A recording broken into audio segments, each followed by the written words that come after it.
So ഈ question ആണ് നമ്മൾ സോൾവ് ചെയ്യുന്നത്. കമ്പനിയുടെ പേര് ഗാലെ കമ്പനി കേട്ടോ, ഗാലെ കമ്പനി. ഓക്കെ, സോ ഏതൊരു ക്വസ്റ്റ്യൻ കിട്ടിക്കഴിഞ്ഞാലും ആദ്യം നമ്മൾ എന്താ നോക്കേണ്ടത്? ഫസ്റ്റ് എന്താ നോക്കേണ്ടത്? റിക്വയർമെന്റ്സ് നോക്കണം. എന്തിനു വേണ്ടിയിട്ട് റിക്വയർമെന്റ്സ് നോക്കുന്നത് അറിയോ? നമ്മൾ റിക്വയർമെന്റ്സ് ആദ്യം വായിച്ചു കഴിഞ്ഞാൽ പിന്നെ നമുക്ക് ആവശ്യമുള്ള കാര്യങ്ങൾ പെട്ടെന്ന് എന്ത് ചെയ്യാൻ പറ്റും, പിക്ക് ചെയ്യാൻ പറ്റും. അല്ലാതെ വെറുതെ കുറെ വായിച്ചിട്ട് കാര്യമില്ല. ഓക്കെ, എനിവേ റിക്വയർമെന്റ്സ് എന്തൊക്കെയാ നോക്കാം. അപ്പൊ നമ്മൾ ആദ്യത്തെ റിക്വയർമെന്റ് എ ചെയ്യാം. എന്റെ കൂടെ 2 റിക്വയർമെന്റ്സ് ഉണ്ട്, 1 ഉം 2 ഉം.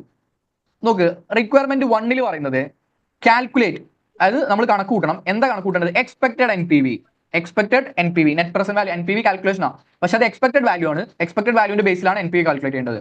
സോ ഇതേപോലത്തെ ഒരു ക്വസ്റ്റൻ ആണ്, എക്സ്പെക്ടഡ് NPV കാണുന്ന ഒരു ക്വസ്റ്റൻ ആണ് ഗിനി കമ്പനി, GINI കമ്പനി കേട്ടോ. നമ്മൾ ക്ലാസ്സിൽ സോൾവ് ചെയ്ത ക്വസ്റ്റൻ ആണ് ഗിനി കമ്പനി. അത് നിർബന്ധമായിട്ടും കാണാം. ഓക്കെ, എക്സ്പെക്ടഡ് NPV ആണ്. 10 മാർക്ക് ഉണ്ട്. 10 മാർക്ക് ഉണ്ടെങ്കിൽ എല്ലാ അഡ്ജസ്റ്റ്മെന്റ്സ് ഉണ്ടാവും. ഇൻഫ്ലേഷൻ ഉണ്ടാവും, ടാക്സേഷൻ ഉണ്ടാവും, വർക്കിംഗ് ക്യാപിറ്റൽ ഒക്കെ ഉണ്ടാവും. 8 മാർക്കിന്റെ ഒക്കെ താഴെയാണെങ്കിലാണ് ഈ അഡ്ജസ്റ്റ്മെന്റ്സ് കുറയാ. ഇതിൽ എല്ലാ അഡ്ജസ്റ്റ്മെന്റ്സ് ഉണ്ടാവും കേട്ടോ, 10 മാർക്ക് ആയതുകൊണ്ട്. ഓക്കെ, എടാ ഇവിടെ കമന്റിന് എത്ര മാർക്ക് ഉണ്ട്? ഇതിന്റെ മുകളിൽ കമന്റ് ചെയ്യാൻ പറഞ്ഞിട്ടുണ്ട്, ഫൈനാൻഷ്യലി അക്സെപ്റ്റബിൾ ആണെന്ന്. കമന്റിന് എത്ര മാർക്ക് ഉണ്ട്? 2 മാർക്ക്. എന്തുകൊണ്ടാണ് അവിടെ 2 മാർക്ക് വരാൻ കാരണം? റീസൺ എന്താ? സാധാരണ കമന്റിന് 1 മാർക്കല്ലേ ഉണ്ടാവുള്ളൂ. ഏതാ? എക്സ്പെക്ടഡ് വാല്യൂന്റെ ബേസിലാണ് NPV കാണേണ്ടത് അല്ലെ? ഓക്കെ, എടാ ഇവിടെ 10 മാർക്കിനാണ് പിന്നെ എന്ത് ചെയ്തിട്ടുള്ളത്, അവര് ചോദിച്ചിട്ടുള്ളത്. അതുകൊണ്ട് തന്നെ എല്ലാ ഏതാ എന്നെ ചോദിച്ചായിരുന്നോ? ഓക്കെ, 10 മാർക്കിനാണ്. അതുകൊണ്ട് എല്ലാ അഡ്ജസ്റ്റ്മെന്റ്സും ഉണ്ടാവാൻ സാധ്യതയുണ്ട്. ഞാൻ എന്ത് ചെയ്യാം, നമ്മളെ ഫോർമാറ്റ് ഒന്ന് എഴുതി വെക്കുക. അതിൽ എന്തെങ്കിലും ഇല്ലെങ്കിൽ എന്ത് ചെയ്യാം, നമുക്ക് അഡീഷണലി ആഡ് ചെയ്യാം. സോറി, എന്തെങ്കിലും ഇല്ലെങ്കിൽ നമുക്ക് എന്ത് ചെയ്യാം, റിമൂവ് ചെയ്താൽ മതി. മീൻസ് എല്ലാം ഉണ്ടാവും. അപ്പൊ ഒന്ന് പറഞ്ഞേ, നമ്മളെ ഫോർമാറ്റ് പ്രകാരം എങ്ങനെയാ നമ്മൾ ചെയ്തിരുന്നത്? ആദ്യം ഇയർ കൊടുക്കും അല്ലെ? ഇയർ, പിന്നെന്താ കൊടുക്കുക? എന്തൊക്കെയാ? യൂണിറ്റ്സ് ഉണ്ടാവും, പിന്നെ ഇയർ ഉണ്ടാവും, പിന്നെ എന്താ വരിക? സെയിൽസ് ഉണ്ടാവും. ഓക്കെ, പിന്നെ അതിൽ നിന്ന് എന്ത് ഡിഡക്ട് ചെയ്യണം? ഏതാ? സെയിൽസ് എന്താ ഡിഡക്ട് ചെയ്യേണ്ടത്? വേരിയബിൾ കോസ്റ്റ് ഡിഡക്ട് ചെയ്യണം. വേരിയബിൾ കോസ്റ്റ് ഡിഡക്ട് ചെയ്യണം. പിന്നെ അതിൽ നിന്ന് എന്താ ഡിഡക്ട് ചെയ്യേണ്ടത്? ഫിക്സഡ് കോസ്റ്റ് ഡിഡക്ട് ചെയ്യണം. അങ്ങനെ variable cost, fixed cost deduct ചെയ്താൽ എന്ത് കിട്ടും? ടാക്സബിൾ ക്യാഷ് ഫ്ലോ കിട്ടും. ആ ടാക്സബിൾ ക്യാഷ് ഫ്ലോയിൽ നിന്ന് എന്ത് ഡിഡക്ട് ചെയ്യണം? ടാക്സ് ഡിഡക്ട് ചെയ്യണം. ഓക്കെ, ടാക്സ് ഡിഡക്ട് ചെയ്യണം. ടാക്സ് ഒരു പെർസെന്റേജ് ഉണ്ടാവും, നമുക്ക് പെർസെന്റേജ് ചെയ്താൽ പറ്റും. പിന്നെ ടാക്സ് ഡിഡക്ട് ചെയ്യണം. പിന്നെ ടാക്സ് സേവിങ്സ് കൊണ്ട് ഡിപ്രിസിയേഷൻ ഉണ്ടാവും. ഡിപ്രിസിയേഷന്റെ മുകളിൽ ടാക്സ് സേവിങ്സ് ഉണ്ടാവും. അത് ഡിഡക്ട് ചെയ്യില്ല, പോസിറ്റീവ് വാല്യൂ ആണ്. അത് എന്ത് ചെയ്യേണ്ടി വരും? ആഡ് ബാക്ക് ചെയ്യേണ്ടി വരും. പിന്നെ അടുത്ത അഡ്ജസ്റ്റ്മെന്റ് വർക്കിംഗ് ക്യാപിറ്റലിന്റെ അഡ്ജസ്റ്റ്മെന്റ്സ് വരും. ഇൻക്രിമെന്റൽ വർക്കിംഗ് ക്യാപിറ്റൽ ആട്ടോ അവിടെ എടുക്കുക. വർക്കിംഗ് ക്യാപിറ്റൽ ഉണ്ടാവും. പിന്നെ initial investment and scrap value ഉണ്ടാവും. ഓക്കെ, സ്ക്രാപ്പ് വാല്യൂ ഉണ്ടാവും. സോ ടാക്സബിൾ ക്യാഷ് ഫ്ലോയിൽ നിന്ന് ഈ ഫിഗേഴ്സ് ഒക്കെ ഡിഡക്ട് ചെയ്താൽ എന്താ കിട്ടുക? നെറ്റ് ക്യാഷ് ഫ്ലോ കിട്ടും. നെറ്റ് ക്യാഷ് ഫ്ലോ കിട്ടി കഴിഞ്ഞാൽ നമുക്ക് എന്ത് കാണാൻ പറ്റും? NPV കാണാൻ പറ്റും. ഇതാണ് നമ്മുടെ ഫോർമാറ്റ്. ഇത് ബൈഹാർട്ട് ചെയ്ത് പഠിക്കുക. മീൻസ് നമ്മൾ ബൈഹാർട്ട് ചെയ്ത് പഠിക്കണ്ട, ചെയ്ത് എന്ത് ചെയ്തിട്ടുണ്ട്, കുറെ ചെയ്തിട്ടുണ്ട്. അപ്പോൾ നിങ്ങൾക്ക് ഓട്ടോമാറ്റിക്കലി പഠിച്ചിട്ടുണ്ടാവും. ഓക്കെ, സോ ഞാൻ ഇവിടെ പിന്നെ പറയാൻ പോകുന്നൊരു കാര്യം, ഇവിടെ നമുക്ക് കുറച്ച് കാര്യങ്ങൾ വേണം. ഇയർ എത്ര ഇയർ എടുക്കണം നോക്കണം. സോ ഇത് എത്ര ഇയറിന്റെ പ്രൊജക്ട് ആണ് നോക്കണം. എടാ ഇവിടെ നമുക്ക് ഹൈലൈറ്റ് ചെയ്യാനുള്ള ഓപ്ഷൻ ഉണ്ട്. ഈ ഓപ്ഷൻസ് ഒക്കെ, മുകളിൽ കാണുന്ന ഓപ്ഷൻസ് ഒക്കെ നമുക്ക് യൂസ് ചെയ്യാൻ അവർ തന്നിട്ടുള്ളത്. മീൻസ് നിർബന്ധമായിട്ട് യൂസ് ചെയ്യണമെന്നില്ല, പക്ഷെ മാക്സിമം ഉപയോഗപ്പെടുത്താൻ പറ്റുന്ന ഉപയോഗപ്പെടുത്തട്ടോ. ഞാൻ ഹൈലൈറ്റ് ചെയ്യാം. ഓക്കെ, സോ ഇവിടെ ഞാൻ പെട്ടെന്ന് നോക്കിയിട്ട് കാര്യങ്ങൾ പറഞ്ഞു കേട്ടോ. ഇതൊരു 4 ഇയർ പ്രൊജക്റ്റാണ്, 4 വർഷത്തെ പ്രൊജക്റ്റ് ആണ്. അപ്പൊ എത്ര ഇയർ വരെ കൊടുക്കണം? അരിയർ ഇല്ലെങ്കിൽ 4 ഇയർ കൊടുക്കണം. അപ്പൊ 0, 1, 2, 3, 4. അഡീഷണലി ഒരു 5th ഇയറും കൂടി കൊടുക്കേണ്ടി വരും. എപ്പോ? ടാക്സ് അരിയേഴ്സ് ആയിട്ടാണെങ്കിൽ. അപ്പൊ താഴെ എവിടെയെങ്കിലും പറയുന്നുണ്ടാവും ടാക്സിനെ പറ്റി. ഓക്കെ, അവർ ടാക്സ് അടക്കുന്നത് 20%, 20% അവർ ടാക്സ് അടക്കുന്നത്. അത് ഞാൻ ഹൈലൈറ്റ് ചെയ്തു. അപ്പൊ ഇവിടെ ടാക്സ് എന്ത് ചെയ്യുക? 20% കൊടുക്കുക. അറ്റ് 20%, 20% ടാക്സ് അടക്കുന്നുണ്ട്. ഓക്കെ, ടാക്സ് 20% ഉണ്ട്. ഇവർ എങ്ങനെ ടാക്സ് അടക്കുന്നത്? Tax is paid at the end of the year to which relates. ഏത് വർഷമാണോ ആ വർഷത്തിന്റെ അവസാനം തന്നെയാണ് അവർ എന്ത് ചെയ്യുന്നത്? ടാക്സ് അടക്കുന്നത്. സോ അരിയേഴ്സ് ആയിട്ടാണോ? അല്ല, സെയിം ഇയറിൽ തന്നെ ടാക്സ്. അപ്പൊ അഡീഷണലി 5th ഇയർ കൊടുക്കണോ? നോ, വേണ്ട ആവശ്യമില്ല കേട്ടോ. 5th ഇയർ കൊടുക്കണ്ട. അപ്പൊ എന്ത് ചെയ്താൽ മതി? ടാക്സ് 4 ഇയേഴ്സ് വരെ ചെയ്താൽ മതി. ഓക്കെ, സോ ഇനി എന്തൊക്കെയാ പറയുന്നത് നോക്കാം. ഓക്കെ, ഈ ഒരു പ്രൊജക്ട് ചെയ്യാൻ പോകുന്നത്, ആ പ്രൊജക്ടിനെ പറ്റിയാണ് പറയുന്നത്. Sales for the first year are expected to be 10,000 units. 10,000 unit ആണ് ആദ്യത്തെ വർഷത്തെ സെയിൽസ്. സെയിൽസ് എന്ന് പറഞ്ഞാൽ യൂണിറ്റ്സ്, വോളിയം. അപ്പൊ നമുക്ക് ഇവിടെ വോളിയം എഴുതണം അല്ലെ? നമുക്ക് തൗസൻഡ്സിൽ എടുക്കാം. മീൻസ് 3 zeros ഒഴിവാക്കിയിട്ട് എടുക്കാം. അപ്പൊ ആദ്യത്തെ വർഷത്തെ സെയിൽസ് ഉണ്ടാവുക 10 ആണ്. ഓക്കെ, യൂണിറ്റ്സ് ഉണ്ടാവുക 10 ആണ് അല്ലെ? ഫസ്റ്റ് ഇയറിൽ 10,000 ആണ്. പക്ഷേ the remaining 3 years are more uncertain. അടുത്ത 3 വർഷത്തെ യൂണിറ്റ്സ് എന്ത് ചെയ്യില്ല, അറിയത്തില്ല. ഓക്കെ, അപ്പൊ അവിടെ എന്തുണ്ട്, അവിടെ ഒരു റിസ്ക് ഉണ്ട്. ഡ്യൂ ടു റിസ്ക് ഓഫ് വേറെ മീൻസ് പ്രൊഡക്റ്റുകൾ റിസ്ക് ഉണ്ട്. അതുകൊണ്ട് അടുത്ത 3 വർഷത്തെ ഡിമാൻഡ് അറിയത്തില്ല. Galle company expect that sales volume will remain constant at 10,000 units per year for the final 3 years, but there is a 30% probability. അവസാനത്തെ 3 വർഷവും 10,000 ആയിരിക്കും. പക്ഷെ അവിടെ ഒരു 30% സാധ്യത ഉണ്ട്. എന്ത്? Volume may drop to 5,000 units, 5,000 units ആവാൻ 30% സാധ്യത ഉണ്ട്. അപ്പോൾ 10,000 യൂണിറ്റ്സ് ആണ് ഈ 3 വർഷത്തെ സെയിൽസ് വോളിയം വരാൻ എന്നുള്ളതിന് എത്ര ശതമാനം സാധ്യത ഉണ്ട്? 70%. എടാ 70% സാധ്യത പിന്നെ 10,000 വരാനും 30% സാധ്യത 5,000 വരാനോ. പക്ഷെ നമുക്ക് അതുകൊണ്ട് 10,000 എടുക്കാൻ പറ്റുമോ? 10,000 എടുക്കാൻ പറ്റത്തില്ല. അതുകൊണ്ട് നമ്മൾ എന്ത് ചെയ്യണം? വോളിയത്തിന്റെ എക്സ്പെക്ടഡ് വാല്യൂ കാണണം. Expected value of volume. എടാ അങ്ങനെ പ്രോബിലിറ്റി വന്നില്ലേ? അപ്പൊ നമ്മൾ എന്ത് കാണണം? എക്സ്പെക്ടഡ് വാല്യൂ ഓഫ് വോളിയം കാണണം ഇല്ലേ? ഏതൊക്കെ വർഷങ്ങളിൽ? 2, 3, 4 വർഷങ്ങൾ. ആ 3 വർഷങ്ങളിലെ വോളിയത്തിന്റെ എക്സ്പെക്ടഡ് വാല്യൂ. 10,000 വരാൻ എത്ര ശതമാനം സാധ്യത ഉണ്ടടാ? 70%. സോ 10,000 into 70% പ്ലസ് 5,000 വരാൻ എത്ര സാധ്യത ഉണ്ട്? 30%. 5,000 into 30%. ഇങ്ങനെ ചെയ്യാം. ഇങ്ങനെ ചെയ്താൽ കിട്ടുന്ന വാല്യൂ ആണ് എക്സ്പെക്ടഡ് വാല്യൂ വോളിയത്തിന്റെ. അതായത് 8,500 ആണ് 2, 3, 4 വർഷങ്ങളിലുള്ള വോളിയത്തിന്റെ സെൻസിറ്റിവിറ്റി, വോളിയത്തിന്റെ എക്സ്പെക്ടഡ് വാല്യൂ കേട്ടോ. 2, 3, 4 വർഷങ്ങളിൽ 8,500 യൂണിറ്റ്സ് സെല് ചെയ്യാനാണ് സാധ്യത. അതായത് 10,000 വരാൻ 70% സാധ്യതയും 5,000 വരാൻ 30% സാധ്യതയുണ്ട്. അപ്പൊ നമ്മൾ അത് വെച്ചിട്ട് എന്ത് കണ്ടു? എക്സ്പെക്ടഡ് വാല്യൂ കണ്ടു. സോ 8,500 ഇവിടെ ഒരു മിസ്റ്റേക്ക് പറ്റിപ്പോയി. എന്താ വെച്ചാൽ നമ്മൾ നേരത്തെ ഇവിടെ 10 അല്ല എടുത്ത്, അപ്പൊ നമ്മൾ സീറോസ് ഒഴിവാക്കി എടുക്കായിരുന്നു. 10,000-ന് 3 സീറോസ് എന്ത് ചെയ്യുക? ഒഴിവാക്കാം. 5,000-ന്റെ 3 സീറോസ് എന്ത് ചെയ്യുക? ഒഴിവാക്കാം. ഓക്കെ. സോ 8.5 യൂണിറ്റ്സ് ആണ് എക്സ്പെക്ടഡ് വാല്യൂ, യൂണിറ്റ്സിന്റെ എക്സ്പെക്ടഡ് വാല്യൂ. സോ നമ്മൾ ഇവിടെ എഴുതേണ്ടത് ഈ 8.5 യൂണിറ്റ്സ് ആണ്. ഓക്കെ. ഇവിടെ ഈക്വൽ ടു പ്രസ് ചെയ്യുക. എന്ത് ചെയ്യുക? 8.5 യൂണിറ്റ്സ് 3 കൊടുത്ത് എന്ത് ചെയ്യുക? ഇത് കൊടുക്കട്ടോ. എക്സ്പെക്ടഡ് വാല്യൂ എത്ര? 8.5 യൂണിറ്റ്സ് ആണ്. ആദ്യത്തെ വർഷം 10,000 ഉള്ളൂ, പിന്നത്തെ വർഷങ്ങളൊക്കെ 8.5 ആണ്. നമ്മൾ എക്സ്പെക്ടഡ് വാല്യൂന്റെ ബേസിൽ എടുത്തു. അപ്പോ ഇനി നമ്മൾ എന്ത് കണ്ടു? ഇയർ നമ്മൾ ഓൾറെഡി കണ്ടതാണ്. ഇനി നമ്മൾ എന്ത് കാണണടാ? സെയിൽസ് കാണണം. ഇയർ 0-ൽ സെയിൽസ് ഉണ്ടാവോ? ഇയർ 0-ൽ സെയിൽസോ വേരിയബിൾ കോസ്റ്റോ ഫിക്സഡ് കോസ്റ്റോ ഒന്നും ഉണ്ടാവില്ല. ഇയർ 1 തൊട്ടായിരിക്കും എല്ലാം ഉണ്ടാവുക. ഓക്കെ. സോ സെയിൽസിനെ പറ്റി എന്താ പറയുന്നത് നോക്കാം. The current selling price, the GP as a selling price in current price terms. എടാ കറന്റ് പ്രൈസ് ടേംസിലാണെങ്കിൽ ഈ സെല്ലിംഗ് പ്രൈസ് ഇൻഫ്ലേറ്റ് ചെയ്യേണ്ടി വരും. ഏത് വർഷം തൊട്ടാണ് ഇൻഫ്ലേറ്റ് ചെയ്യേണ്ടി വരിക? കറന്റ് പ്രൈസ് ടേംസിലാണെങ്കിൽ, ഇന്നത്തെ price terms, today's price terms ആണെങ്കിൽ ഫസ്റ്റ് ഇയർ തൊട്ട്, ഒന്നാമത്തെ വർഷം തൊട്ട് ഇൻഫ്ലേഷൻ ചെയ്യണം. ഇപ്പൊ $70. ഇപ്പൊ $70. അപ്പൊ ഒരു വർഷം കഴിയുമ്പോൾ എത്രയായി മാറിയിട്ടുണ്ടാവും?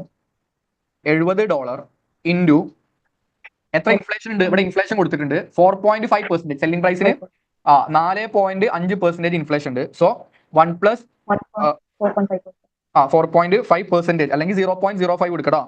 Okay. Raise to the power 1 കൊടുക്കുക. കാരണം ഇന്ന് 70 ആണ്, ഒരു വർഷം കഴിയുമ്പോൾ 4.5% കൂടി ഒരു പ്രാവശ്യം കൂടും. അപ്പൊ റേസ് ടു ദ പവർ ഇയറിലേക്ക് കണക്ഷൻ കൊടുക്കുക. ഓക്കെ. അപ്പൊ 73 ആവും. ഇത് എത്ര യൂണിറ്റ്സിന്റെ സെല്ലിംഗ് പ്രൈസാ?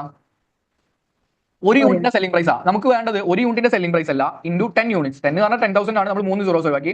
അപ്പൊ യൂണിറ്റ്സിലേക്ക് ഒരു കണക്ഷൻ കൊടുത്തു. അപ്പൊ $731 എന്തുണ്ടാവും? സെയിൽസ് ഉണ്ടാവും ഒന്നാമത്തെ വർഷം. ഇത് ഇങ്ങോട്ട് ഡ്രാഗ് ചെയ്ത് കൊടുത്താൽ മതി. ഓട്ടോമാറ്റിക്കലി സെയിൽസ് എന്താവും? കൂടി വരും കേട്ടോ. മീൻസ് കൂടി വരില്ല, അതിന്റെ പിന്നെ വാല്യൂസ് ഉണ്ടാവും. മീൻസ് ഡ്രാഗ് ചെയ്താൽ തന്നെ കറക്റ്റ് ആയി വരും. സോ ഇതാണ് ടോട്ടൽ സെയിൽസ്. എടാ ഇവിടെ കുറെ ഡെസിമൽ പോയിന്റ്സ് ഉണ്ട്. ഡെസിമൽ പോയിന്റ്സ് ഒഴിവാക്കാൻ ഇത് ക്ലിക്ക് ചെയ്യുക. ഈ സംഭവം ക്ലിക്ക് ചെയ്യുക. എന്നിട്ട് എന്ത് ചെയ്താൽ മതി? ഈ 4ാമത്തെ ഇത് സെലക്ട് ചെയ്യുക. ഓക്കെ. ഇത് ക്ലിക്ക് ചെയ്തിട്ട് 4ാമത്തെ സെലക്ട്. അപ്പൊ ഡെസിമൽ പോയിന്റ്സ് ഒക്കെ പോയി. ഓക്കെ. അപ്പൊ എല്ലാ വർഷത്തെയും സെയിൽസ് കിട്ടി. ഓട്ടോമാറ്റിക്കലി അടുത്ത വർഷം ഇയർ 2 കണക്ഷൻ റേസ് ടു 8.5 വന്നു കേട്ടോ. ഓക്കെ. സെറ്റ് അല്ലേ? ഓക്കെ. അപ്പൊ നമ്മൾ സെയിൽസ് ചെയ്തു. വേരിയബിൾ കോസ്റ്റ് ഇതേപോലെ തന്നെയാണ്. വേരിയബിൾ കോസ്റ്റ് എത്രയാ? കറന്റ് പ്രൈസ് ടേംസിലാണ് പറയുന്നത്. ഇപ്പൊ എത്രയാ? $45. വേരിയബിൾ കോസ്റ്റ് ഇപ്പോൾ $45 ആണ്. അപ്പൊ ഈക്വൽ ടു പ്രസ് ചെയ്യുക. എടാ വേരിയബിൾ കോസ്റ്റ് പോസിറ്റീവ് ആണോ നെഗറ്റീവ് ആണോ വരിക? നെഗറ്റീവ് ആണ്. അപ്പൊ എന്ത് ചെയ്യാ? മൈനസ് ഇടുക. -45 ഇൻറ്റു വേരിയബിൾ കോസ്റ്റിന് എത്ര ശതമാനം ഇൻഫ്ലേഷൻ ഉണ്ട്? 3%. 3% വേരിയബിൾ കോസ്റ്റ് ഇൻഫ്ലേഷൻ ഉണ്ട്. So into 1 plus 3%. എടാ വേരിയബിൾ കോസ്റ്റ് കറന്റ് പ്രൈസ് ടേംസിലല്ലേ? അപ്പൊ ഏത് വർഷം തൊട്ട് ഇൻഫ്ലേറ്റ് ചെയ്യണം? ഫസ്റ്റ് ഇയർ തൊട്ട് ഇൻഫ്ലേറ്റ് ചെയ്യണം. വേരിയബിൾ കോസ്റ്റ് പെർ യൂണിറ്റിലാണ് പറയുന്നത്. 45 പെർ യൂണിറ്റ് ആണ്. സോ നമ്പർ ഓഫ് യൂണിറ്റ് വെച്ച് മൾട്ടിപ്ലൈ ചെയ്യണം. എങ്കിലേ എന്ത് കിട്ടുള്ളൂ? ടോട്ടൽ വേരിയബിൾ കോസ്റ്റ് കിട്ടത്തുള്ളൂ. ഓക്കെ. സോ റേസ് ടു ഇയറിലേക്ക് കണക്ഷൻ കൊടുക്കുക. ഇൻറ്റു നമ്പർ ഓഫ് യൂണിറ്റ്സ് വെച്ചിട്ട് മൾട്ടിപ്ലൈ. അപ്പോഴേ ടോട്ടൽ വേരിയബിൾ കോസ്റ്റ് കിട്ടത്തുള്ളൂ. അപ്പോൾ ഒരു വാല്യൂ കിട്ടി. ഇത് എന്ത് ചെയ്താൽ മതി? ഡ്രാഗ് ചെയ്താൽ മതി. എടാ ഇങ്ങനെ ഡ്രാഗ് ചെയ്യാൻ വേണ്ടിയിട്ടാണ് ഇങ്ങനെയൊക്കെ ചെയ്യുന്നത് കേട്ടോ. നമുക്ക് എന്ത് ചെയ്യാൻ പറ്റും, സ്റ്റെപ്പുകൾ കുറെ കുറക്കാൻ പറ്റും. ഓക്കെ, ഫിക്സഡ് കോസ്റ്റ് എല്ലാ വർഷവും 10,000 തന്നെയാണ്. ഫിക്സഡ് കോസ്റ്റ് എന്തുണ്ടാവില്ല, ഇൻഫ്ലേഷൻ ഉണ്ടാകത്തില്ല. സോ ഫിക്സഡ് കോസ്റ്റ് എന്താണ്, എല്ലാ വർഷവും 10,000 തന്നെയാണ്. സോ നെഗറ്റീവ് 10,000 ആണ്. എടാ ഇവിടെ ഫിക്സഡ് കോസ്റ്റിന് ഒരു പ്രശ്നമുണ്ട്. എന്താ, നമ്മൾ ഫിക്സഡ് കോസ്റ്റ് പെർ യൂണിറ്റിലല്ല. അപ്പൊ നമുക്ക് 10,000 ഫുൾ ആയിട്ട് എടുക്കാൻ പറ്റുമോ? 10,000 ഫുൾ ആയിട്ട് എടുക്കാൻ പറ്റുമോ? എടാ നമ്മൾ ഇതിനൊക്കെ 3 സീറോസ് പോയിട്ടുണ്ടാവും. മുകളിൽ കൊടുത്ത വാല്യൂസിനൊക്കെ 3 സീറോസ് പോയിട്ടുണ്ടാവും. കാരണം നമ്മൾ ഈ 10 എടുത്ത് അതിലേക്ക് കണക്ഷൻ കൊടുത്തു, 8.5 ഇതിലേക്കൊക്കെ കണക്ഷൻ കൊടുത്തിട്ടുള്ളത്. അതുകൊണ്ട് തന്നെ അതിലേക്ക് 3 സീറോസ് പോയിട്ടുണ്ടാവും. അപ്പൊ ഇതിന്റെയും 3 സീറോസ് എന്ത് ചെയ്യണം, നമ്മൾ ഒഴിവാക്കണം കേട്ടോ. അപ്പൊ ഫിക്സഡ് കോസ്റ്റ് എത്ര ഉണ്ടാവുക, വെറും 10 ആയിരിക്കും ഉണ്ടാവുക. ഓക്കെ, അത് കോൺസ്റ്റന്റ് എല്ലാ വർഷവും സെയിമാ അല്ലേ? ഓക്കെ, 10 ആണ്, 3 സീറോസ് ഒഴിവാക്കി എടുത്തു കേട്ടോ. എല്ലാ വർഷവും സെയിമാ, അത് കോൺസ്റ്റന്റ് എന്ന് പറയുന്നത്. അതിന് എന്തില്ല, പിന്നെ ഇൻഫ്ലേഷൻ ഇല്ല. ഓക്കെ, ഇത്രയും ചെയ്ത് കഴിഞ്ഞാൽ എന്ത് കിട്ടും, ടാക്സബിൾ ക്യാഷ് ഫ്ലോ കിട്ടും. ഇത്രയും ചെയ്ത് കഴിഞ്ഞാൽ അതിൽ നിന്ന് നമുക്ക് എന്ത് കാണാൻ പറ്റൂടാ, ടാക്സബിൾ ക്യാഷ് ഫ്ലോ കാണാൻ പറ്റും. എങ്ങനെ ടാക്സബിൾ ക്യാഷ് ഫ്ലോ കാണുക, ഇതിന്റെ മൂന്നിന്റെയും സം എടുത്താൽ പോരെ. നമ്മൾ നെഗറ്റീവിൽ എടുത്തുകൊണ്ട് എന്ത് ചെയ്താൽ മതി, ഇതിന്റെ മൂന്നിന്റെയും സം എടുത്താൽ മതി. എന്ത് കിട്ടും, ടാക്സബിൾ ക്യാഷ് ഫ്ലോ കിട്ടും. ഓക്കെ, ഇതെന്ത് ചെയ്യുക, ഡ്രാഗ് ചെയ്യാം. അവിടെ നമുക്ക് എന്ത് വേണ്ട ആവശ്യമില്ല, ഡെസിമൽ പോയിന്റ്സ് വേണ്ട ആവശ്യമില്ല കേട്ടോ. ഈ 4ാമത്തെ ഓപ്ഷൻ സെലക്ട് ചെയ്യുക. എന്തായി, ഡെസിമൽ പോയിന്റ്സ് എല്ലാം പോയി. ഓക്കെ ഓക്കെ, അപ്പൊ ഇതേപോലെ എന്ത് കിട്ടും, വാല്യൂസ് കിട്ടും. ഓക്കെ, ഇനി ഇതിന്റെ എത്ര ശതമാനം ടാക്സ് ആയിട്ട് അടക്കണടാ പറഞ്ഞേ, ടാക്സ് 20% അല്ലേ? അപ്പൊ ഈ വാല്യൂന്റെ ഒക്കെ ടാക്സ് എന്ത് ചെയ്യണം, അതാത് വർഷങ്ങളിൽ, ഇവിടെ അരിയേഴ്സ് ആയിട്ടല്ല, സെയിം ഇയറിൽ തന്നെ അതാത് വർഷങ്ങളിൽ എന്ത് ചെയ്യണം, ടാക്സ് ആയിട്ട് അടക്കണം. അപ്പൊ ഇവിടെ ഈക്വൽ ടു പ്രസ് ചെയ്യുക. ഈ വാല്യൂന്റെ എത്ര ശതമാനം, 20%. സോ -20%. വാല്യൂ നെഗറ്റീവിലാണ് കിട്ടുന്നത്, ടാക്സ് കയ്യിൽ നിന്ന് പോലെ ഔട്ട്ഫ്ലോ ആണ്, വാല്യൂ നെഗറ്റീവിലാണ് കിട്ടുന്നത്. അപ്പൊ ഞാൻ -20% ചെയ്തു. ഓക്കെ, സോ 52,000, അതായത് തൗസൻഡ്സിലാണ്, $52,000 ഞാൻ എന്ത് ചെയ്യണം, ഒന്നാമത്തെ വർഷം ടാക്സ് ആയിട്ട് അടക്കണം. ഇതിങ്ങനെ ഡ്രാഗ് ചെയ്താൽ എല്ലാ വർഷവും അടക്കേണ്ട ടാക്സ് കിട്ടും. എല്ലാ വർഷവും അടക്കേണ്ട ടാക്സ് കിട്ടും കേട്ടോ. ഓക്കെ, മനസ്സിലാവുന്നുണ്ടോ? ഇനി ടാക്സ് സേവിങ്സ് കാണണം. ടാക്സ് സേവിങ്സ് നമുക്ക് എളുപ്പം കാണാൻ പറ്റില്ല. ടാക്സ് സേവിങ്സ് കാണണമെങ്കിൽ എന്ത് ചെയ്യണടാ, വർക്കിംഗ് നോട്ട് ചെയ്യേണ്ടി വരും. സോ വർക്കിംഗ് നോട്ട് നമ്മൾ ഓൾറെഡി എന്ത് കണ്ടിട്ടുണ്ട്, എക്സ്പെക്ടഡ് വാല്യൂ കണ്ടിട്ടുണ്ട്. സോ വർക്കിംഗ് നോട്ട് വേണമെങ്കിൽ 2 കിട്ടോ. ഇതിനെന്ത് ചെയ്യാം, വർക്കിംഗ് നോട്ട് 1 ഇട്ട് കൊടുക്കാം. ഇതിന് വർക്കിംഗ് നോട്ട് 1 ഇട്ട് കൊടുക്കാം. ഇനി നമ്മൾ വർക്കിംഗ് നോട്ട് 2 ടാക്സ് സേവിങ്സ് ആണ് കാണാൻ പോകുന്നത്. ഓക്കെ, ടാക്സ് സേവിങ്സ് കാണണമെങ്കിൽ ആരൊക്കെ ആവശ്യമുണ്ടടാ, ആരാണ് ആവശ്യമുള്ളത്? ഇയറും ഡിപ്രീസിയേഷനും. ഇയർ വേണം, അതേപോലെ ഡിപ്രിസിയേഷൻ വേണം. അപ്പോഴേ നമുക്ക് എന്ത് കിട്ടുള്ളൂ, ടാക്സ് സേവിങ്സ് കിട്ടുള്ളൂ കേട്ടോ. ഓക്കെ, ഇയറും ഡിപ്രിസിയേഷനും വേണം. ഇയർ നമുക്ക് എന്ത് ചെയ്യാം, ഇവിടെ നിന്ന് കോപ്പി പേസ്റ്റ് ചെയ്യാം. ഓക്കെ, ടൈം സേവ് ചെയ്യാൻ പറ്റും കേട്ടോ. മാക്സിമം കോപ്പി പേസ്റ്റ് ചെയ്യാൻ പറ്റുന്നൊക്കെ എന്ത് ചെയ്യാം, കോപ്പി പേസ്റ്റ് ചെയ്യാം. അപ്പോൾ ഇവരിവിടെ പറയുന്നുണ്ട്, ഈ ഒരു പാരഗ്രാഫ് നോക്കിയാൽ ഇവരിവിടെ പറയുന്നുണ്ട് 5 lakhന്റെ ഒരു മിഷനറി പർച്ചേസ് ചെയ്തു at the start of first year of operation. അതായത് 5 lakh നമുക്ക് എന്ത് ചെയ്യാം, 5 lakh എന്നുള്ളത് 3 സീറോസ് ഒഴിവാക്കി 500 എടുക്കാം. അങ്ങനെ ഒരു മിഷനറി പർച്ചേസ് ചെയ്തു. ഏതാ ഇവരുടെ ഡിപ്രിസിയേഷൻ മെത്തേഡ്, ഏതാ? Reducing balance. എല്ലാ ക്വസ്റ്റിനും ഞാൻ പറഞ്ഞിട്ടുണ്ടായിരുന്നു, എല്ലാ ക്വസ്റ്റിനും റെഡ്യൂസിംഗ് ബാലൻസ് മെത്തേഡ് ആയിരിക്കും 25% കേട്ടോ. Okay, reducing balance method. അപ്പൊ ഇനീഷ്യൽ ഇറക്കുന്ന പൈസ 5 lakh ആണ്, അത് 500,000 ആണ്, 3 സീറോസ് ഒഴിവാക്കി. ഇതിന് നോ റെസിജ്വൽ വാല്യൂ എന്ന് പറയുന്നത് എന്തുണ്ടാകത്തില്ല, റെസിജ്വൽ വാല്യൂ ഉണ്ടാകത്തില്ല, 0. അപ്പൊ 5 ലക്ഷം 4 വർഷം കൊണ്ട് ഡിപ്രിഷിയേറ്റ് ചെയ്ത് പോകണം. 5 ലക്ഷത്തിന്റെ ഒരു എക്യുപ്മെന്റ് 4 വർഷം കൊണ്ട് എന്ത് ചെയ്യണം, ഡിപ്രിഷിയേറ്റ് ചെയ്ത് പോണ്ടേ. സോ ഡിപ്രിസിയേഷൻ കാണാൻ നമ്മൾ എന്ത് ചെയ്താൽ, ആദ്യത്തെ വർഷത്തെ ഡിപ്രിസിയേഷൻ കാണാൻ എന്താ ചെയ്യേണ്ടത് പറഞ്ഞേ, 25% ആണ്. ഈ 500ന്റെ 25% ഒന്നാമത്തെ വർഷം എന്താവും, ഡിപ്രിഷിയേറ്റ് ചെയ്ത് പോകും ഇല്ലേ? ഓക്കെ, രണ്ടാമത്തെ വർഷം എങ്ങനെ കാണുക, 75% ആണ്. ഫസ്റ്റത്തെ ഇയറിന്റെ 75% രണ്ടാമത്തെ വർഷം എന്താവും, ഡിപ്രിഷിയേറ്റ് ചെയ്ത് പോകും. ഓക്കെ, അടുത്ത വർഷം അതിന്റെ തൊട്ട് മുമ്പത്തെ വർഷത്തിന്റെ 75% ഡിപ്രിഷിയേറ്റ് ചെയ്ത് പോകും. ഓക്കെ, സെറ്റ് അല്ലേ? അവസാനത്തെ വർഷത്തെ ഡിപ്രിസിയേഷൻ, അതായത് ബാലൻസിങ് ഫിഗർ എന്ന് പറയും. അവസാനത്തെ വർഷത്തെ ഡിപ്രിസിയേഷൻ എങ്ങനെ കാണുക, 500 ബാക്കി ഡിപ്രീസിയേഷൻസ് ലാസ്റ്റ് ഇയറിന് മുമ്പിലുള്ള ഡിപ്രീസിയേഷനെ കുറയ്ക്കണം. ഈ 500 എല്ലാ ഡിപ്രിസിയേഷനും എന്ത് ചെയ്യുക, ഡിഡക്ട് ചെയ്യാം. ഓരോന്ന് ഡിഡക്ട് ചെയ്യുക. എന്നിട്ട് ലാസ്റ്റ് എന്ത് ചെയ്യുക, ഈ സ്ക്രാപ്പ് വാല്യൂ 0 ആയതുകൊണ്ട് ഡിഡക്ട് ചെയ്യണമെന്നില്ല, അതും കൂടി ഡിഡക്ട് ചെയ്യാം. അപ്പൊ എന്ത് കിട്ടും, അവസാനത്തെ വർഷത്തെ ഡിപ്രിസിയേഷൻ കിട്ടും. ഓക്കെ, സോ ഇതൊക്കെയാണ് ഡിപ്രിസിയേഷൻ. ഈ ഡിപ്രിസിയേഷന്റെ ഒക്കെ സം എത്ര ആയിരിക്കും, ഇതിന്റെയൊക്കെ സം എത്ര ആയിരിക്കും, 500 അല്ലേ ഡിപ്രിസിയേറ്റ് ചെയ്ത് പോകേണ്ടത്. ഓക്കെ, അപ്പൊ വേണമെങ്കിൽ നിങ്ങൾക്ക് എന്ത് ചെയ്യാം, ജസ്റ്റ് ഒന്ന് അതിന്റെ സം നോക്കുക, അത് 500 കിട്ടുന്നുണ്ടോ നോക്കുക. സോ വെറുതെ നമുക്ക് എന്ത് ചെയ്യാം, ഒന്ന് നോക്കാം. അതിന് മാർക്കില്ല കേട്ടോ, അങ്ങനെ നോക്കുന്നതിനൊന്നും. കിട്ടുന്നില്ലെങ്കിൽ അതിലെന്തോ മിസ്റ്റേക്ക് ഉണ്ടെന്നാ. സോ കിട്ടുന്നുണ്ട് അല്ലേ? ഓക്കെ. സോ 500 ആണ് ഇതിന്റെയൊക്കെ സമ്മ് ഡിപ്രിസിയേഷന്റെ. സോ ഈ ഡിപ്രിസിയേഷന്റെ മുകളിൽ ഡിപ്രിസിയേഷന്റെ എക്സ്പെൻസ് ആണ്, അത് വന്നതുകൊണ്ട് 20% നമുക്ക് ടാക്സ് ബെനിഫിറ്റ് കിട്ടും ഇല്ലേ? സോ ഓരോ വർഷവും ഡിപ്രിസിയേഷന്റെ മുകളിൽ 20% ടാക്സ് അടക്കുന്നത് 20%, ആ 20% എന്ത് കിട്ടും? ടാക്സ് ബെനിഫിറ്റ് കിട്ടും. ആ ഫിഗർ ആണ് നമുക്ക് NPV കാൽക്കുലേഷൻ ആവശ്യം. ഡിപ്രിസിയേഷൻ റെലവെന്റ് അല്ല, ഡിപ്രിസിയേഷന്റെ മുകളിൽ കിട്ടുന്ന ടാക്സ് ബെനിഫിറ്റ് ആണ് റെലവെന്റ്. സോ ടാക്സ് സേവിങ്സിന്റെ അവിടെ ഈക്വൽ ടു പ്രസ് ചെയ്യുക, ഈ വാല്യൂസ് സെലക്ട് ചെയ്യുക, ടാക്സ് സേവിങ്സിന്റെ വാല്യൂസ് സെലക്ട് ചെയ്യുക, എൻ്റർ അടിക്കുക, എന്നിട്ട് ഇത് ഡ്രാഗ് ചെയ്യുക. ഓക്കെ, എന്നിട്ട് ഇത് ഡ്രാഗ് ചെയ്യുക, ഈ വാല്യൂസ് കിട്ടും 25, 19, 14, 42 ഓരോ വർഷം കിട്ടുന്ന ടാക്സ് സേവിങ്സ് ആട്ടോ. ഓക്കെ. സോ ഇനി വർക്കിംഗ് ക്യാപിറ്റൽ അഡ്ജസ്റ്റ്മെന്റ് ആണ് അടുത്തത് ചെയ്യേണ്ടത്. പക്ഷെ ഞാൻ എന്ത് ചെയ്യാം, ഇനീഷ്യൽ ഇൻവെസ്റ്റ്മെന്റ് കൊടുക്കുക. ഇനീഷ്യൽ ഇൻവെസ്റ്റ്മെന്റ് എന്ന് പറഞ്ഞാൽ ഈ എക്യുപ്മെന്റ് 5 lakhന്റെ എക്യുപ്മെന്റ് ആണ്, അതാണ് ഇനീഷ്യൽ ഇൻവെസ്റ്റ്മെന്റ്. അത് ഇയർ 0 കാണിക്കണം. 500,000 3 zeros ഒഴിവാക്കി 500 നമ്മൾ കൊടുത്തു. സ്ക്രാപ്പ് വാല്യൂ 0 ആണ്, അത് ഇയർ 4 കാണിക്കണം, അവസാനത്തെ വർഷം. അത് കാണിച്ചില്ലെങ്കിലും കുഴപ്പമൊന്നുമില്ല, 0 ആയതുകൊണ്ട് പ്രശ്നമില്ല. അടുത്ത് നമ്മൾ ചെയ്യേണ്ടത് വർക്കിംഗ് ക്യാപിറ്റൽ ആണ്. സോ വർക്കിംഗ് ക്യാപിറ്റലിൽ നമ്മൾ വർക്കിംഗ് നോട്ട് ഇടണം. വർക്കിംഗ് നോട്ട് 2 അല്ല, വർക്കിംഗ് നോട്ട് 3 മൂന്നാമത്തെ വർക്കിംഗ്സ് ആണ്. എടാ ഇവിടെ എല്ലാ വർക്കിംഗ്സും ഉണ്ട്. വർക്കിംഗ് ക്യാപിറ്റൽ പാരഗ്രാഫ് പറഞ്ഞിട്ടുണ്ട്. സോ വർക്കിംഗ് ക്യാപിറ്റൽ ചെയ്യണം, വർക്കിംഗ് നോട്ട് 3. വർക്കിംഗ് ക്യാപിറ്റലിനും ഇതേപോലെ എന്തൊക്കെ വേണടാ? ഇയർ വേണം, വേണ്ടേ? ഇയർ വേണം. വർക്കിംഗ് ക്യാപിറ്റൽ റിക്വയർമെന്റ് വേണം. എത്രയാണ് വർക്കിംഗ് ക്യാപിറ്റൽ റിക്വയർഡ് ഉള്ളത്, ആവശ്യമുള്ളത്? ഇൻക്രിമെന്റൽ വർക്കിംഗ് ക്യാപിറ്റൽ എത്രയാണ്? സോ വർക്കിംഗ് ക്യാപിറ്റൽ മുകളിലേക്ക് പോകാനുള്ള ഇൻക്രിമെന്റൽ വർക്കിംഗ് ക്യാപിറ്റൽ എത്രയാണ്, അതും വേണം. ഓക്കെ. ഇനി ഇവിടെ പറയുന്നത് വർക്കിംഗ് ക്യാപിറ്റൽ ഓഫ് 80,000 80,000 3 zeros ഒഴിവാക്കി നമുക്ക് 80 എടുക്കട്ടോ. നമ്മൾ എല്ലാത്തിലും 3 zeros ഒഴിവാക്കുന്നുണ്ട്, 80 എടുക്കുക. Will be required at the start of first year of operation. So ഒന്നാമത്തെ വർഷത്തിന്റെ തുടക്കത്തിൽ നമുക്ക് എന്ത് ചെയ്യാം, ഇവിടെ ഒന്നാമത്തെ വർഷം തന്നെ കാണിക്കാം. എത്ര ആവശ്യമുണ്ട്? 80,000 ആവശ്യമുണ്ട്, 80,000 ആവശ്യമുണ്ട്. ഓക്കെ. തൊട്ടടുത്ത വർഷം വർക്കിംഗ് ക്യാപിറ്റൽ എത്ര കൂടുതൽ വേണ്ടി വരും? ഇൻഫ്ലേഷൻ ഉണ്ടാവും 3%.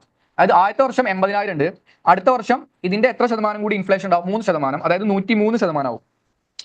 ആദ്യത്തെ വർഷം 80, ആ 80ന്റെ 103% റിക്വയർമെന്റ് രണ്ടാമത്തെ വർഷം ഉണ്ടാവും.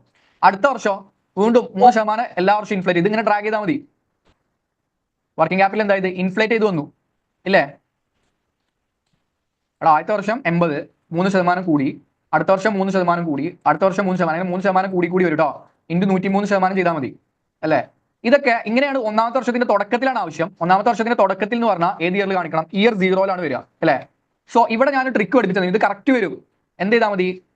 ഈ ഇയർ 0ന്റെ സെല്ല് സെലക്ട് ചെയ്യുക, മൈനസ് ഇട്ടിട്ട് ഒന്നാമത്തെ വർഷത്തിന്റെ റിക്വയർമെന്റ് സെലക്ട് ചെയ്യാം. ഓക്കെ, അപ്പോൾ വാല്യൂ വരും -80. അതിന്റെ മീനിങ് എന്താ?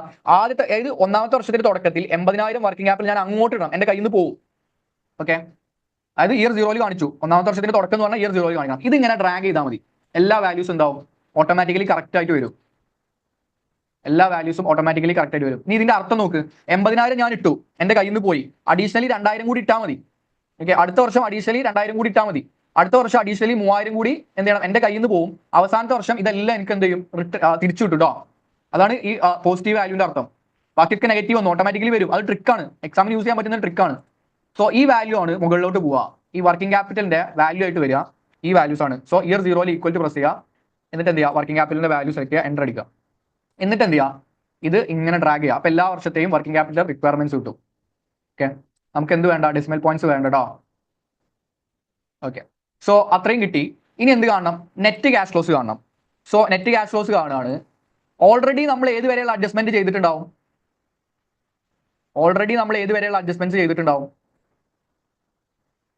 പറഞ്ഞടാ. ടാക്സബിൾ ക്യാഷ് ഫ്ലോ വരെയുള്ള അഡ്ജസ്റ്റ്മെന്റ്സ് നമ്മൾ എന്ത് ചെയ്തിട്ടുണ്ടാവും. ഇനി എന്ത് ചെയ്താൽ മതി? അവിടുന്ന് ഇങ്ങോട്ട് സം എടുത്താൽ മതി അല്ലേ?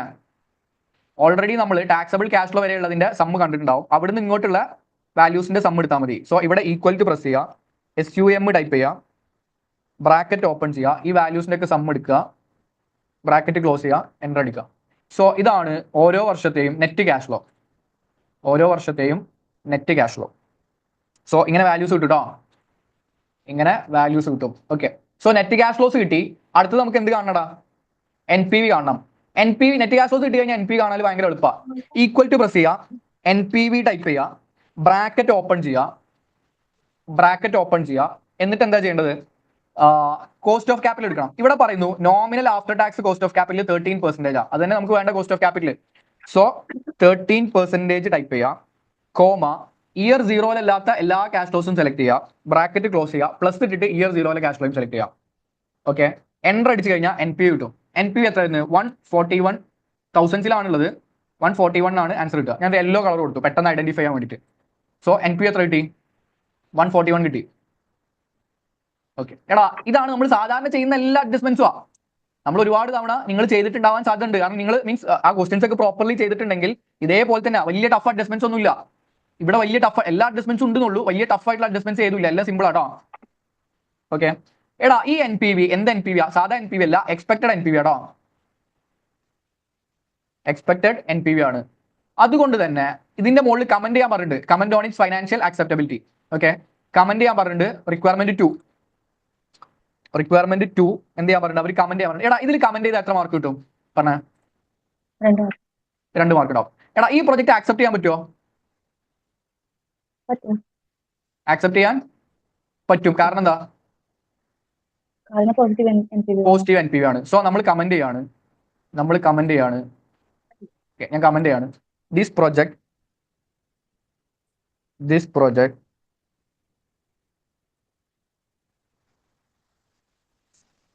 can be accepted. എന്ത് ചെയ്യാൻ പറ്റും? ആക്സെപ്റ്റ് ചെയ്യാൻ പറ്റും. because it gives a positive NPV of എത്ര ഡോളറാ? $141 അല്ലേ? അപ്പോൾ നമുക്ക് എന്ത് ചെയ്യാം? തൗസൻഡ്സിലാണ്, അതുകൊണ്ട് 141,000. ഓക്കെ, ഇത്രയും ഡോളർ പോസിറ്റീവ് NPV തരുന്നുണ്ട്. അതുകൊണ്ട് എന്ത് ചെയ്യാൻ പറ്റും? Positive NPV of 141,000. ഇത്രയും ഡോളർ പോസിറ്റീവ് NPV തരുന്നുണ്ട്. അതുകൊണ്ട് എന്ത് ചെയ്യാൻ പറ്റും? ആക്സെപ്റ്റ് ചെയ്യാൻ പറ്റും എന്ന് പറഞ്ഞു. Okay, so the share holders, so ഈ പ്രൊജക്ട് ചെയ്താൽ എന്താവും? The share holders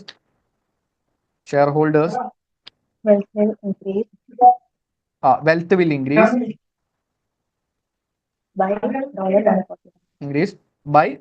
$141,000. ഇത്രയും ഡോളർ എന്താവും? ഷെയർ ഹോൾഡേഴ്സിന്റെ വെൽത്ത് ഇൻക്രീസ് ചെയ്യും. ഇത്രയും ചെയ്താൽ എത്ര മാർക്ക് കിട്ടും? ഇത്രയും കമന്റ് ചെയ്താൽ എത്ര മാർക്ക് കിട്ടും? എത്ര? 1 മാർക്ക്. 1 മാർക്ക് കിട്ടും അല്ലേ? ഇത്രയും കമന്റ് ചെയ്താൽ 1 മാർക്ക് കിട്ടുള്ളൂ. നമുക്ക് 1 മാർക്ക് മതിയോ? പോരാ, നമുക്ക് 2 മാർക്ക് വേണം. ഓക്കെ, സോ ഇനി നമ്മൾ പറയേണ്ടത്, എടാ നമ്മൾ ഈ സെയിൽസ് വോളിയം, ഇവിടെ സെയിൽസ് വോളിയം കണ്ടല്ലോ, അതൊക്കെ രണ്ടാമത്തെ വർഷം, മൂന്നാമത്തെ വർഷം, നാലാമത്തെ വർഷം ഒക്കെ 8.5 എടുത്തത് എക്സ്പെക്ടഡ് വാല്യൂ ആണ് അല്ലേ? എക്സ്പെക്ടഡ് വാല്യൂ ആണ്. അത് ശരിക്കും ഒരു 30% സാധ്യതയില്ലേ എന്ത് വരാൻ?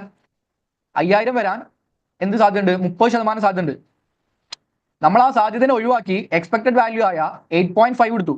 5 വരാൻ 30% സാധ്യതയുണ്ട്. ആ സാധ്യതയെ ഒഴിവാക്കി 8.5 എടുത്തു. ഇൻ കേസ് ഒന്ന് ആലോചിച്ച് നോക്കിയേ, ഇവിടെ നമ്മൾ 8.5 എടുത്തത്. ഇൻ കേസ് ഇവിടെ 5 ആയിരുന്നു വന്നതുണ്ടെങ്കിലോ നമ്മൾ NPV മാറുമോ? ജസ്റ്റ് നോക്കി നോക്കുക. മീൻസ് ഇത് ഒഴിവാക്കി, ഇത് ഞാൻ എന്ത് ചെയ്യുക? ഇത് 3 ഒഴിവാക്കി, ഇവിടെ 5 കൊടുത്തു നോക്കി. മീൻസ് ഇങ്ങനെ ചെയ്ത് നോക്കണേ. എടാ ഇപ്പൊ എന്തായി? NPV നെഗറ്റീവ് ആയില്ലേ? അവിടെ 5 കൊടുത്തപ്പോൾ, അതായത് 30% വരാൻ 5 വരാൻ സാധ്യത. ആ സാധ്യത ഒഴിവാക്കി നമ്മൾ എന്ത് ചെയ്തു? 8.5 എടുത്തു. അവിടെ 5 കൊടുത്തു നോക്കിയപ്പോൾ എന്ത് സംഭവിച്ചു? NPV നെഗറ്റീവായി. ഓക്കെ, NPV എന്തായി? നെഗറ്റീവായി. അപ്പൊ ആക്ച്വലി ഇവിടെ 5 വന്നാൽ നമ്മളെ തീരുമാനം മാറുമായിരുന്നു. പക്ഷെ നമ്മൾ എന്തിന്റെ ബേസിലാണ് കാൽക്കുലേറ്റ് ചെയ്തത്? എക്സ്പെക്ടഡ് വാല്യൂ ആയ 8.5ന്റെ ബേസിലാണ് നമ്മൾ എന്ത് ചെയ്തിട്ടുള്ളത്? കാൽക്കുലേറ്റ് ചെയ്തിട്ടുള്ളത് അല്ലേ? ഓക്കെ, അതുകൊണ്ടാണ് നമുക്ക് എന്ത് വന്നത്? പോസിറ്റീവ് NPV വന്നത്. സോ നമ്മൾ കമന്റ് ചെയ്യുമ്പോൾ, അടുത്ത കമന്റ് ചെയ്യുമ്പോൾ അതും കൂടി പറയാം. ഓക്കെ, പക്ഷേ നമ്മൾ കാൽക്കുലേറ്റ് ചെയ്തു എന്ത്? we calculated NPV using its expected value. അതിന്റെ എക്സ്പെക്ടഡ് വാല്യൂ ബേസ് ചെയ്തിട്ടാണ് നമ്മൾ കാൽക്കുലേറ്റ് ചെയ്തത്. Using the expected value of, ഇങ്ങനെ പറയാം, using the expected value of sales volume for the year. ഏതൊക്കെ വർഷങ്ങളാ? For the year 2, 3 and 4. 2, 3, 4 വർഷങ്ങളിലെ സെയിൽസ് വോളിയം നമ്മൾ എന്ത് ചെയ്താണ്? എക്സ്പെക്ടഡ് വാല്യൂ ആണ് കണ്ടത്. ഓക്കെ, അത് ബട്ട് there is a എത്ര ശതമാനം സാധ്യതയുണ്ട്? 30% chance that volume might become, എത്ര ആവാൻ സാധ്യതയുണ്ട്? 5,000 might become 5,000 ആവാൻ എത്ര ശതമാനം സാധ്യതയുണ്ട്? 30% സാധ്യതയുണ്ട്. അത് സംഭവിച്ചു കഴിഞ്ഞാൽ, ഇഫ് ദാറ്റ് ഒക്യൂസ്, അത് സംഭവിച്ചു കഴിഞ്ഞാൽ, ഇവിടെ ഒരു കോമ കൊടുക്കാം, ഇഫ് ദാറ്റ് ഒക്യൂസ്, അത് സംഭവിച്ചു കഴിഞ്ഞാൽ നമ്മുടെ തീരുമാനം എന്താവും? അവർ ഡിസിഷൻ വിൽ ചേഞ്ച് അല്ലെ? മാറും. നമ്മൾ എക്സ്പെക്ടഡ് വാല്യൂവിന്റെ ബേസിലാണ് കണ്ടത്. പക്ഷെ അവിടെ എന്തുണ്ട്, ഒരു 30% സാധ്യത ഉണ്ട് ആ വോളിയം കുറയാൻ. 80,000 വോളിയം 8,500 വോളിയം ഉണ്ടാവാൻ ഉള്ള മീൻസ് 5,000 വോളിയം ആവാൻ. ഇപ്പൊ നമ്മൾ 8.5 ആണ്, അത് 5 ആകാൻ, അത് 5,000 ആവാൻ 30% സാധ്യത ഉണ്ട്. അത് സംഭവിച്ചു കഴിഞ്ഞാൽ നമ്മുടെ തീരുമാനം എന്താവും, മാറിയേക്കാം എന്ന് എന്ത് ചെയ്തു, കമന്റ് ചെയ്തു. ഓക്കെ, സെറ്റ് അല്ലേ? എടാ ഇങ്ങനെ ചെയ്താലാണ് എത്ര മാർക്ക് കിട്ടുക, 2 മാർക്ക് കിട്ടും കേട്ടോ. സോ ഇത്രയും ചെയ്ത് കഴിഞ്ഞാൽ 10ഉം 2ഉം 12 മാർക്കായി. ഓക്കെ, 12 മാർക്കായി കേട്ടോ. എടാ ഈ നമ്മൾ ചെയ്ത് തയക്കം വന്ന എന്താ ബെനിഫിറ്റ് അറിയോ? ഈ സിനോറിയോ ഇങ്ങനെ ഒരുപാട് തവണ വായിക്കണ്ട, പെട്ടെന്ന് നമുക്ക് എന്ത് ചെയ്യാൻ പറ്റും, വാല്യൂസ് പിക്ക് ചെയ്യാൻ പറ്റും കേട്ടോ. ഓക്കെ, സോ എന്തെങ്കിലും ഡൗട്ട് ഉണ്ടോ ഈ പ്രോബ്ലം നമ്മൾ സോൾവ് ചെയ്തതിൽ? ഇല്ലാലോ. ഓക്കെ, അപ്പൊ നമുക്ക് എന്ത് ചെയ്യാം, അടുത്ത റിക്വയർമെന്റ് നോക്കാം. ഓക്കെ, ഇതൊരു അടിപൊളി ക്വസ്റ്റനാണ്. നമ്മളിപ്പോ പറഞ്ഞൊരു കാര്യമാണ്, ഡിസ്കസ് 4 ടെക്നിക്സ്, 4 ടെക്നിക്സ് ഡിസ്കസ് ചെയ്യാൻ പറഞ്ഞു. ഓക്കെ, 4 ടെക്നിക്സ് ഡിസ്കസ് ചെയ്യാൻ പറഞ്ഞു for dealing with risk and uncertainty. റിസ്ക്കും അൺസർട്ടിനിറ്റിയും ഡീൽ ചെയ്യുന്ന 4 ടെക്നിക്സ്. എന്തിന്റെ കേസിൽ? ഇൻവെസ്റ്റ്മെന്റ് അപ്രൈസല് റിസ്കിനെയും അൺസർട്ടിനിറ്റിയും ഡീൽ ചെയ്യുന്ന 4 ടെക്നിക്സ്. സോ ഇത് ജനറൽ 8 മാർക്കിന്റെ തിയറി ക്വസ്റ്റൻ ആണ്. ഇത് ജനറൽ ക്വസ്റ്റൻ ആണോ സ്പെസിഫിക് ക്വസ്റ്റൻ ആണോ പറഞ്ഞേ? അത് ഈ സിനോറിയോ വായിക്കണോ ഇത് ചെയ്യാൻ? ഇത് ജനറൽ ക്വസ്റ്റൻ ആണ്. അതായത് ഈ കമ്പനിനെ പറ്റിയോ ഈ സിനോറിയോനെ പറ്റിയോ ഒന്നും പറയുന്നില്ല. അതെന്താണ് ജനറൽ ക്വസ്റ്റൻ ആണ്. ഇൻവെസ്റ്റ്മെന്റ് അപ്രൈസലിന്റെ അകത്ത് റിസ്കിനെയും അൺസർട്ടിനിറ്റിനെയും ആക്സസ് ചെയ്യുന്ന മെത്തേഡ്സ് പഠിക്കാൻ ഞാൻ ഷോർട്ട് ഫോം പഠിപ്പിച്ചത്. നിങ്ങൾ എന്തായിരുന്നടാ ഇപ്പൊ നമ്മൾ പഠിച്ചില്ലേ, PRADSS. ഇവിടെ നിങ്ങൾക്ക് എങ്ങനെ എഴുതട്ടോ, ഇവിടെ റിസ്ക്കും അൺസർട്ടിനിറ്റിയും പറയുന്നുണ്ട്. അതുകൊണ്ട് ഏത് എഴുതാം, മീൻസ് അങ്ങനെ ഓർഡർ ഒന്നുമില്ല, ഏത് എഴുതട്ടോ. എനിവേ ഞാൻ PRAD ഈ 4 കാര്യങ്ങൾ, റിസ്ക് ആണെങ്കിൽ ഈ 4 കാര്യങ്ങൾ എഴുതാൻ പറ്റും. റിസ്ക് മാത്രമാണെങ്കിൽ ഇവിടെ അൺസർട്ടിനിറ്റി ഉള്ളതുകൊണ്ട് ഏത് എഴുതാം, PRADSS ഏത് നിങ്ങൾക്ക് എന്ത് ചെയ്യാൻ പറ്റും, ഡിസ്ക്രൈബ് ചെയ്യാൻ പറ്റും. ഏതാണ് നിങ്ങൾക്ക് കൂടുതൽ അറിയുന്നത് അത് ഡിസ്ക്രൈബ് ചെയ്യാം കേട്ടോ. റിസ്ക് മാത്രമാണെങ്കിൽ ഈ 4 കാര്യങ്ങൾ എഴുതിയാൽ മതി. റിസ്ക്കും അൺസർട്ടിനിറ്റി ഉണ്ടെങ്കിൽ എന്ത് ചെയ്താം, ഏത് എഴുതട്ടോ.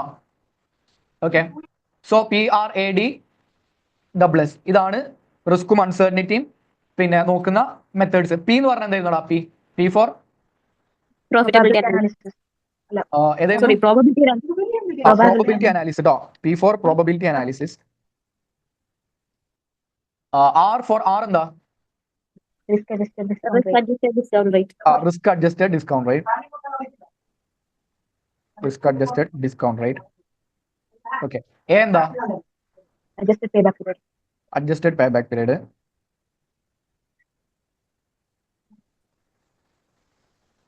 D എന്താ, ഡിസ്കൗണ്ടഡ് പേ ബാക്ക് പീരീഡ് ആണ്. നമുക്ക് ഡിക്ക് വേണമെങ്കിൽ പകരം വേണമെങ്കിൽ S എഴുതിക്കോ, പ്രശ്നമില്ല. ഇവിടെ റിസ്ക് അൺസർട്ടിനിറ്റി ചോദിച്ചിട്ടുണ്ട്, S എഴുതിക്കോ. വേണമെങ്കിൽ നിങ്ങൾക്ക് എന്ത് ചെയ്യാം, സിമുലേഷനെ പറ്റി കേട്ടോ. ഓക്കെ, സോ ഈ 4 കാര്യങ്ങളും എക്സ്പ്ലെയിൻ ചെയ്യണം. എത്ര മാർക്കാണ് ഉണ്ടാവുക? 8 മാർക്ക്. 8 മാർക്ക്. അപ്പൊ ഓരോന്നിനും 4 കാര്യങ്ങളാണ് ഇവിടെ പറഞ്ഞത്. ഓരോന്നിനും എത്ര മാർക്ക് ഉണ്ടാവും? 2 മാർക്ക് ഉണ്ടാവും. സോ ഇതിന് 2 മാർക്ക്, ഇതിന് 2 മാർക്ക്, എല്ലാത്തിനും 2 മാർക്ക് ഉണ്ടാവും അല്ലെ? അപ്പൊ എത്ര പോയിന്റ്സ് എഴുതണം? 2 പോയിന്റ്സ് എഴുതണം. 2 റെലവന്റ് പോയിന്റ്സ് ഉണ്ടെങ്കിൽ അവർ മാർക്ക് തരത്തുള്ളൂ. അപ്പൊ നിങ്ങൾ ഒരു 2ഓ 3ഓ സെന്റൻസ് എഴുതി കൊടുക്കട്ടോ. നിങ്ങൾക്ക് എത്രയാണോ അറിയുന്നത് അത്രയും സെന്റൻസ്, അതായത് 2ഓ 3ഓ സെന്റൻസ് എന്ത് ചെയ്യുക, ഓരോന്നും എഴുതി കൊടുക്കുക. അപ്പോഴേ എന്ത് കിട്ടത്തുള്ളൂ, 8 മാർക്ക് കിട്ടത്തുള്ളൂ. ഓക്കെ, ഇത് കഴിഞ്ഞ 2024-25 സീസണിലെ ഡിസംബർ എക്സാമിന് ചോദിച്ച 20 മാർക്കിന്റെ ക്വസ്റ്റനാണ്. ഇത് എക്സ്പ്ലെയിൻ ചെയ്യാൻ നിങ്ങളെ കൊണ്ട് പറ്റും. പ്രോബിലിറ്റി അനാലിസിനെ പറ്റി എഴുതാൻ പറ്റും, റിസ്ക് അഡ്ജസ്റ്റഡ് ഡിസ്കൗണ്ട് റേറ്റിനെ പറ്റി എഴുതാൻ പറ്റും, അഡ്ജസ്റ്റഡ് പേ ബാക്ക് പീരീഡ് സിമുലേഷനോ സെൻസിറ്റിവിറ്റി അനാലിസോ ഡിസ്കൗണ്ടഡ് പേ ബാക്ക് പീരീഡോ ഏത് നിങ്ങൾക്ക് എഴുതാൻ പറ്റും. സോ ഈ 20 മാർക്കിന്റെ എല്ലാ മീൻസ് റിക്വയർമെന്റ്സും നമ്മൾ ക്ലാസ്സിൽ ഡിസ്കസ് ചെയ്താ ബുദ്ധിമുട്ടുള്ളതുണ്ടോ? മീൻസ് ഭയങ്കര ബുദ്ധിമുട്ടുള്ള റിക്വയർമെന്റ്സ് ഉണ്ടോ? ഇല്ലല്ലോ. നമ്മൾ ഡിസ്കസ് ചെയ്ത കാര്യങ്ങളൊക്കെ തന്നെയല്ലേ എല്ലാം ചോദിച്ചത്. നിങ്ങളിത് എക്സ്പ്ലെയിൻ ചെയ്യട്ടോ. ഞാനിവിടെ ടൈമിൽ കുറവായതുകൊണ്ട് എക്സ്പ്ലെയിൻ ചെയ്യുന്നില്ല, എല്ലാം 2 മാർക്കിന് എക്സ്പ്ലെയിൻ ചെയ്യാം. സോ 20 മാർക്കിന്റെ ഇതേപോലത്തെ ക്വസ്റ്റനൊക്കെ വരുള്ളൂ. ഞാൻ പറഞ്ഞ പോലെ തന്നെ ഇതേപോലത്തെ ക്വസ്റ്റനെ എക്സാമിന് വരത്തുള്ളൂ. ഓക്കെ, സോ എന്ത് ചെയ്യുക, നല്ല രീതിക്ക് പഠിക്കുക, ഇതൊക്കെ എക്സ്പ്ലെയിൻ ചെയ്യാനും പഠിക്കുക. പിന്നെ നമ്മൾ ക്ലാസ്സിൽ ഡിസ്കസ് ചെയ്യുന്ന ടൈപ്പ് പ്രോബ്ലംസേ വരുള്ളൂ. അതായത് തൊട്ട് മുമ്പ് 2024-25 എക്സാമിന് 20 മാർക്കിന് ചോദിച്ച ചോദ്യമാണിത്. ഇതേ ക്വസ്റ്റ്യൻ നിങ്ങൾക്കും വന്നേക്കാം. സോ നല്ല രീതിക്ക് പഠിക്കുക. അപ്പോൾ ഓവറോൾ ഇൻവെസ്റ്റ്മെന്റ് അപ്രൈസൽ എന്ന് പറയുന്ന ഏരിയനെ കുറിച്ച് മീൻസ് നമ്മൾ ഇന്നത്തെ സെഷനിൽ ഇത്രയാണ് പറയാനുള്ളത്.